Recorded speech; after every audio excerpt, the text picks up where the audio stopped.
शिवजी के पूजन में भस्म अर्पित करने का विशेष महत्व है। 12 ज्योतिर्लिंग में से एक उज्जैन स्थित महाकालेश्वर मंदिर में प्रतिदिन भस्म आरती विशेष रूप से की जाती है। यह प्राचीन परंपरा है। आइए जानते हैं शिवपुराण के अनुसार शिवलिंग पर भस्म क्यों अर्पित की जाती है। भगवान शिव अद्भुत व अविनाशी हैं। भगवान शिव जितने सरल हैं उतने ही रहस्यमयी भी हैं। भोलेनाथ का रहन सहन, आवास, गण आदि सभी देवताओं से एकदम अलग हैं। शास्त्रों में एक ओर जहां सभी देवी देवताओं को सुंदर वस्त्र और आभूषणों से सुसज्जित बताया गया है, वहीं दूसरी ओर भगवान शिव का रूप निराला ही बताया गया है। शिवजी सदैव मृगचर्म हिरण की खाल धारण किए रहते हैं और शरीर पर भस्म राख लगाए रहते हैं। शिवजी का प्रमुख वस्त्र भस्म यानी राख है, क्योंकि उनका पूरा शरीर भस्म से ढंका रहता है। शिव पुराण के अनुसार भस्म सृष्टि का सार है। एक दिन संपूर्ण सृष्टि इसी राख के रूप में परिवर्तित हो जानी है। ऐसा माना जाता है कि चारों युग, त्रेता युग, सतयुग, द्वापर युग और कलयुग के बाद इस सृष्टि का विनाश हो जाता है और पुण्य सृष्टि की रचना ब्रह्मा जी द्वारा की जाती है। यह क्रिया अनवरत चलती रहती है। इस सृष्टि के सार भस्म यानी राख को शिवजी सदैव धारण किए रहते हैं। इसका यही अर्थ है कि एक दिन यह संपूर्ण सृष्टि शिवजी में विलीन हो जानी है।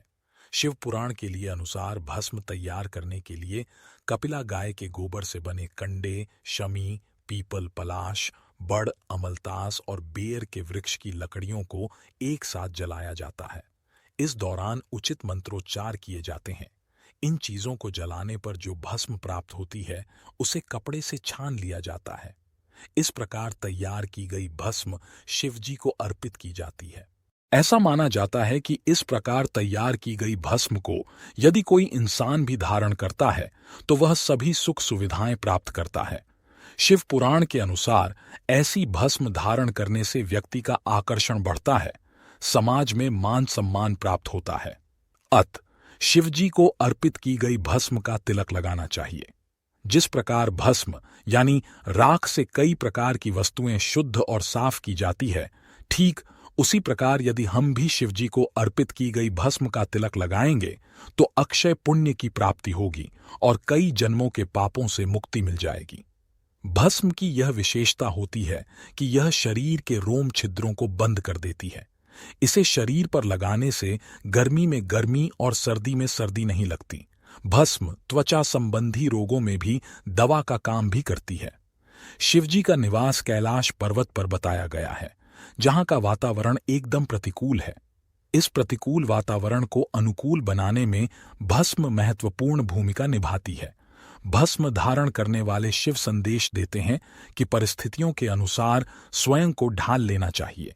जहां जैसे हालात बनते हैं, हमें भी स्वयं को उसी के अनुरूप बना लेना चाहिए। भगवान शिव ने अपने तन पर जो भस्म रमाई है वह उनकी पत्नी सती की चिता की भस्म थी, जो कि अपने पिता द्वारा भगवान शिव के अपमान से आहत हो वहां हो रहे यज्ञ के हवन कुंड में कूद गई थी। भगवान शिव को जब इसका पता चला तो वे बहुत बेचैन हो गए। जलते कुंड से सती के शरीर को निकालकर प्रलाप करते हुए ब्रह्मांड में घूमते रहे। उनके क्रोध व बेचैनी से सृष्टि खतरे में पड़ गई। जहां जहां सती के अंग गिरे वहां शक्तिपीठ की स्थापना हो गई। फिर भी शिव का संताप जारी रहा। तब श्री हरि ने सती के शरीर को भस्म में परिवर्तित कर दिया। शिव विरह की अग्नि में भस्म को ही उनकी अंतिम निशानी के तौर पर तन पर लगा लिया। पहले भगवान श्री हरि ने देवी सती के शरीर को छिन्न भिन्न कर दिया था। जहां जहां उनके अंग गिरे वहीं शक्तिपीठों की स्थापना हुई। लेकिन पुराणों में भस्म का विवरण भी मिलता है। भगवान शिव के तन पर भस्म रमाने का एक रहस्य यह भी है कि राख विरक्ति का प्रतीक है। भगवान शिव चूंकि बहुत ही लौकिक देव लगते हैं, कथाओं के माध्यम से उनका रहन सहन एक आम सन्यासी सा लगता है, एक ऐसे ऋषि सा जो गृहस्थी का पालन करते हुए मोह माया से विरक्त रहते हैं और संदेश देते हैं कि अंतकाल सब कुछ राख हो जाना है। एक रहस्य यह भी हो सकता है क्योंकि भगवान शिव को विनाशक भी माना जाता है। ब्रह्मा जहां सृष्टि की निर्माण करते हैं तो विष्णु पालन पोषण, लेकिन जब सृष्टि में नकारात्मकता बढ़ जाती है तो भगवान शिव विध्वंस कर डालते हैं। विध्वंस यानी कि समाप्ति और भस्म इसी विध्वंस की प्रतीक भी है। शिव हमेशा याद दिलाते रहते हैं कि पाप के रास्ते पर चलना छोड़ दें, अन्यथा अंत में सब राख ही होगा। उज्जैन स्थित महाकालेश्वर की भस्मारती विश्व भर में प्रसिद्ध है। ऐसी मान्यता है कि वर्षों पहले श्मशान भस्म से भूत भावन भगवान महाकाल की भस्म आरती होती थी, लेकिन अब यह परंपरा खत्म हो चुकी है और अब कंडे की भस्म से आरती श्रृंगार किया जा रहा है।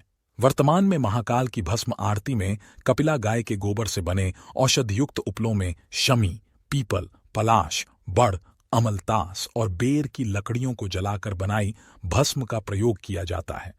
जलते कंडे में जड़ी बूटी और कपूर गुगल की मात्रा इतनी डाली जाती है कि यह भस्म न सिर्फ सेहत की दृष्टि से उपयुक्त होती है, बल्कि स्वाद में भी लाजवाब हो जाती है। श्रौत, स्मार्त और लौकिक ऐसे 3 प्रकार की भस्म कही जाती है। श्रुति की विधि से यज्ञ किया हो वह भस्म श्रौत है, स्मृति की विधि से यज्ञ किया हो वह स्मार्त भस्म है तथा कंडे को जलाकर भस्म तैयार की हो वह लौकिक भस्म है। शिव का शरीर पर भस्म लपेटने का दार्शनिक अर्थ यही है कि यह शरीर जिस पर हम घमंड करते हैं, जिसकी सुविधा और रक्षा के लिए ना जाने क्या क्या करते हैं, एक दिन इस भस्म के समान हो जाएगा। शरीर क्षणभंगुर है और आत्मा अनंत। कई सन्यासी तथा नागा साधु पूरे शरीर पर भस्म लगाते हैं। यह भस्म उनके शरीर की कीटाणुओं से तो रक्षा करता ही है तथा सब रोमकूपों को ढंककर ठंड और गर्मी से भी राहत दिलाती है। रोमकूपों के ढंक जाने से शरीर की गर्मी बाहर नहीं निकल पाती, इससे शीत का एहसास नहीं होता और गर्मी में शरीर की नमी बाहर नहीं होती, इससे गर्मी से रक्षा होती है। मच्छर, खटमल आदि जीव भी भस्म रमे शरीर से दूर रहते हैं। मित्रों, आज के लिए बस इतना ही। मिलते हैं नेक्स्ट वीडियो। और हाँ, अगर आप चैनल पर नए हैं तो हमारे चैनल को सब्सक्राइब जरूर करें और कमेंट में हरि ओम लिखें। नमस्कारम।